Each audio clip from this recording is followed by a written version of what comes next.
నమస్కారం సార్. నమస్తే సార్. సహస్ర చంద్ర దర్శనం పేరుతో ఇటీవల మీ అభిమానులందరూ కూడా మీ పుట్టినరోజు పండుగలను చాలా ఘనంగా నిర్వహించారు హైదరాబాద్లో.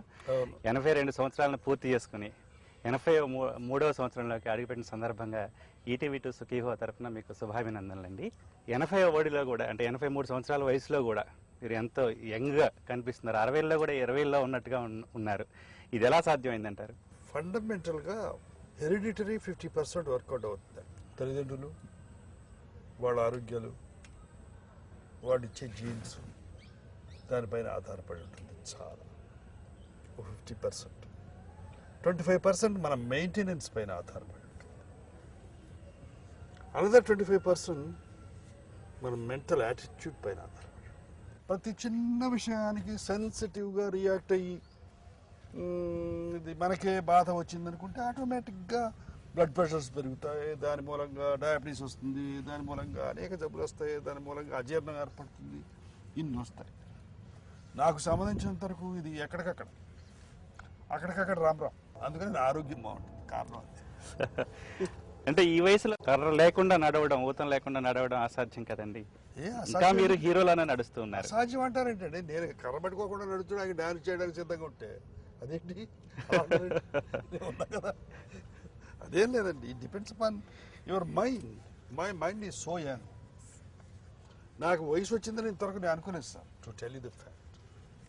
శరీరం రాక తప్పదండి. ఇప్పుడు ఈ చెట్టు ఉంది, ఈ చెట్టుకు నీళ్లు పోస్తాం, ఫెర్టిలైజర్స్ వేస్తాం, అది చేస్తాం, ఇది చేస్తాం. ఎప్పటికప్పుడు రాలిపోక తప్పదు. Similarly with me.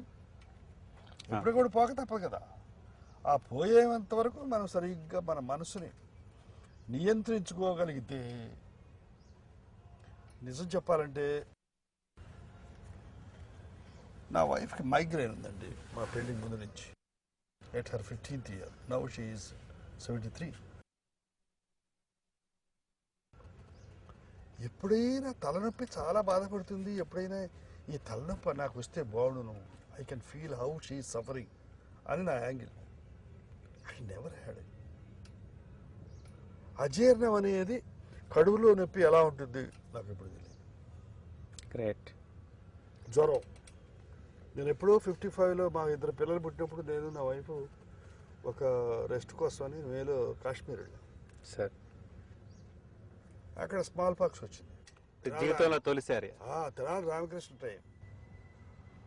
దానికి ఇక ఈ మొఖం అంతా పొక్కులు వస్తే నేనేం చేశానంటే, ఈ పాత చింతకాయ పచ్చడి పైన నాకు నమ్మకాలు లేదు. వాళ్ళంతా వేపాకు అవి పట్టుకొచ్చాను. డైరెక్టర్ ఎవరున్నాడు, బాగా మంచి డాక్టర్ ఎవరున్నారు మీ ఊళ్ళో అని పిలిచి వాటితో కాల్పించేశాను. మన ఏనుగు దొక్కే సీన్లో ఇంతవరకు భూమిలో పాతి పెడితే తెనాలి రామకృష్ణలో ఒక షాట్ కనిపిస్తాయి అక్కడ. అట్లా కాల్పించేశాను. అలా స్మాల్ పాక్స్ వచ్చింది. అప్పుడే నాకు గుర్తు, నాకు జ్వరం వచ్చినట్టు. నాకు ఇంతవరకు జ్వరం రాలేదు. నిద్ర లేని తనం లేదు నాకు ఇంతవరకు. ఇక్కడ పడుకోమంటే రెడీ విత్ ఇన్ 5 minutes. అంటే సినిమా ప్రపంచంలో డబ్బుతో పాటు ఖ్యాతి ఇవన్నీ కూడా వస్తుంటాయండి. అంటే జీవితం తొలి దశలో ఉన్నప్పుడు అయితే కొన్ని చెడు అలవాట్లు కూడా, ఆరోగ్యాన్ని దెబ్బతీసే అలవాట్లు కూడా చాలా అలవాటయ్యే అవకాశం ఉంది. అయితే మీ విషయంలో మీ ఆరోగ్యాన్ని మీరు ఎట్లా కాపాడుకున్నారు? అంటే వీటికి దూరంగా. అంటే చెడు అన్నిటికీ నేను దగ్గరగా ఉండి దూరంగా ఉంటానండి. నాలా అతి సర్వత్రా వర్జయేత్ అని ఒక నానుడి ఉంది కదా. ఏదైనా అతి. భోజనం చెవడం రుచిగా ఉందని ఎక్కువ తింటే ఎట్లగా. అంటే తప్పనిసరిగా పార్టీలకి, పబ్బులకి వెళ్లాల్సిన ఆవశ్యకత ఉంటుంది కదా కొంత మేరకు. అక్కడ భోజనం చేయకుండా వచ్చేస్తాను. ఏదో కబుర్లు చెప్పి అది చెప్పి వచ్చేస్తాను. కారణం నాది పశ్చిమ భోజనాలండి. అది కొన్ని అబద్ధాలని కొంచెం మంచి వాటికి ఉపయోగిస్తాం, మంచిది. అబద్ధాలని చెడుకి ఉపయోగించుకోకుండా కొంచెం మంచి పనులకు ఉపయోగిస్తే మంచిది. ఎవరో వచ్చారండి, మరి ఇంట్లో అక్కడ ఎవరో వచ్చారంటే అర్జెంటుగా ఎవరో వచ్చారు అంచేతని వెళ్ళాలని చెప్పి వచ్చేసాడు. ఏం చేస్తాం మరి? అక్కడ మంచి బాగా రుచిగా ఉండాలని వేపుతారు, బాగా ఆయిల్స్ వేస్తారు, రుచిగా ఉంటాయి, మసాలాలు వేస్తారు. అవి తింటే ఆరోగ్యానికి చెడు. So that we got to avoid them. అంచేత మితాహారం ఆల్వేస్. కారణం ఏంటంటే నా ఆరోగ్యానికి సంబంధించినంత వరకు ఒక రహస్యం పెద్ద నేను బయట ఎప్పుడు సభల్లో చెప్పేది, 25 సంవత్సరాలు లేదు 25 సంవత్సరానికి తినడానికి వీలు లేదు. మరి అంటే ఈ పరిస్థితి ఏంటంటే ఊరిని కడుపు నిండా కోరుకున్నాయన్నీ ఈ రోజున మన బజార్ వెళ్ళి పబ్స్కి వెళ్ళి తినడానికి వీలు లేదు కదా. వెళ్ళగానే 250 రూపాయలు జీతం. బలరామయ్య గారి పుణ్యం అంటూ ఆయన నన్ను బజార్ స్టేషన్లో తీసుకెళ్తే 250 రూపాయలు జీతం నెలకి భోజనం పెట్టి రూమ్ ఇచ్చి 250 రూపాయలు అంటే మరి నేనే పేదవాడిని అయ్యే 200 రూపాయలు దాచుకోవాలి. 50 రూపాయలు ఈ సినిమాలకి ట్రాములకి, అప్పుడు ట్రాములే కదా, బీచ్లకి, మురుకులు తినడానికి, కాఫీలకి ఎప్పుడన్నా బజార్లో స్పెన్సర్లో ఉన్న కాఫీ బాగుంటుందని వెళ్ళి తాగడానికి. వాళ్ళ సైకిల్ కొనే స్థితి లేదు. ర్యాలీ సైకిల్ 160 రూపాయలు అప్పుడు.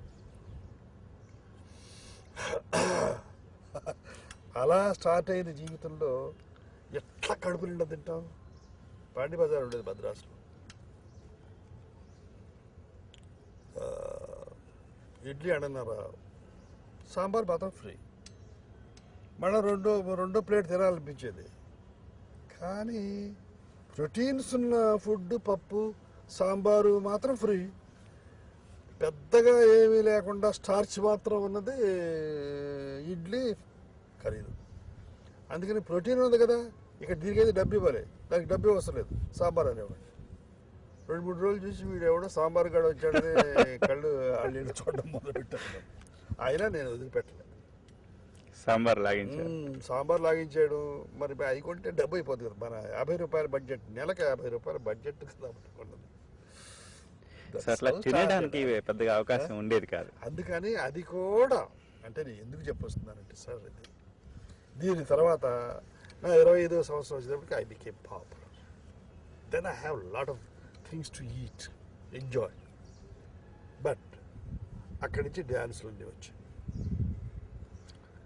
తర్వాత అప్పటికి నేను స్టార్ అయిపోయేటప్పటికి అవతల రామారావు గారు, రంగారావు గారు, వీళ్ళు చాలా మంది వచ్చారు. పెద్ద వాళ్ళు, మంచి వాయిస్ ఉన్నవాళ్ళు, పర్సనాలిటీ ఉన్నవాళ్ళు, నాకంటే చూడడానికి ముచ్చటగా ఉన్నవాళ్ళు, వీళ్ళందరూ వచ్చారు. ఎస్వి రంగారావు గారు. వీళ్ళందరి ముందు నేను తట్టుకోవాలి. ఒక గుమ్మడి గారు, చక్కయ్య గారు, వీళ్ళేమో ఎత్తుగాను గొంతులు బాగుండేది. వాళ్ళు ఎత్తుగా పెద్దగలేకపోయినా గొంతులు బాగుండేవి. ఎవరు? చక్కయ్య గారు, గుమ్మడి గారు. వీళ్ళందరిలో ఓ పక్క రేరంగి గారు, ఓ పక్క రమణారెడ్డి గారు, ఓ పక్క సూర్యకాంతం గారు, యమఖాతకులందరూ. అందరి ముందు నేను ఏదో తమాషాగా పొట్టిగా ఉండి హీరోగా రొమాంటిక్గా కనిపించాల్సి వచ్చేటప్పటికి మరి నేను కనుక బాగా ఇప్పుడు మనం అనుకున్నట్టు తిన్నాం అనుకోండి, ఏమవుతుంది? లావుగా అయిపోతారు. ఫుట్బాల్ లాగా తయారవుతాం. ఎందుకు పనికి రాకుండా. సో దట్ నన్ను నేను నియంత్రించుకోవాల్సిన అవసరం వచ్చింది. నియంత్రించుకోవాల్సిన అవసరం వచ్చినప్పుడు అంటే నా 25వ సంవత్సరం నుంచి 50వ సంవత్సరం వరకు ఈ డ్యాన్స్లు, ఫైట్లు చేస్తూనే ఉన్నాం. కాబట్టి మనం కడుపు నిండా తెల్లలేదన్నమాట. అంటే 25 ఇయర్స్ వరకు లేదు. ఈ 25 ఇయర్స్ నియంత్రించుకున్నాం. ఎగ్జాక్ట్లీ 50th ఇయర్ వచ్చేటప్పటికి 1974 అక్టోబర్ 18 నాకు ఆపరేషన్. అప్పుడు కడుపు నిండా తినడానికి వీల్లేదు. ప్రతి మనిషిలోనూ తినడం ఒక అదృష్టం అనుకుంటారు కదా. అవునండి. దానికి కానీ రివర్స్, తినకుండా ఉండడం ఒక అదృష్టం. నా జీవితంలో one negative point became a positive point. మీ హెల్త్కి 83వ సంవత్సరంలో మీరు ఇలా ఉన్నారు, చేతిలో కర్ర లేదని అడుగుతున్నారే మీరు. దానికి సమాధానం ఏంటంటే, ఏదైతే నా జీవితంలో నెగిటివ్ పాయింట్ ఉందో that became a positive point because of less eating. సప్తవ్యసనాలలో వెలది, వేట, పానీయము, జోదము, చోరత్వము, అధిక ప్రసంగము, అధిక భక్షణము. ఆ వ్యసనము నాకు ఒకవేళ వ్యసనం ఉన్నా లేకుండా ఉండడానికి ఏర్పడిపోయింది నా జీవితంలో లేక. That is my health. That is the secret of my health. తర్వాత మన మెయింటెనెన్స్ కూడా కొంత ఉంటుంది. ఇప్పుడు ఉదాహరణకు పొట్ట రాకూడదు. ఎలా రాకూడదు? మనందరికీ పెద్ద ఇళ్ళు ఉంటాయి, షవర్స్ ఉంటాయి, షవర్లు అవన్నీ ఉంటాయి. Never I had my showers unless I go to the foreign countries. You know why? మన ఆడవాళ్ళకి, పల్లెటూళ్ళలో ఉన్న ఆడవాళ్ళకి, చిన్న చిన్న పాకల్లో ఉండే ఆడవాళ్ళకి బొట్టలు ఎందుకు రావు?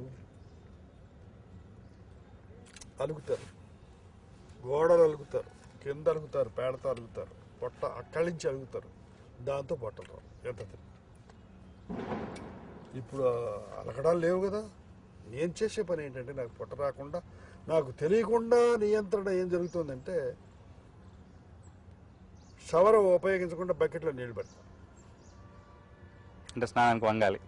మినిమం 50 సార్లు వంగుతాం. Without your knowledge this is an exercise over your belly. This is what. And ఎట్లయినా మనకు కూడా ఆకలేస్తుంది, ఎంత నియంత్రించుకున్నా ఆకలేస్తుంది. 1 గంటకు భోజనం చేస్తాం అనుకోండి, 12:30కి full glass of buttermilk drink. ఇది ఫిల్ అవుతుంది, ఆకలి తగ్గుతుంది, తక్కువ తింటాం. These are all the tricks, techniques, చిట్కాలు. చిట్కా.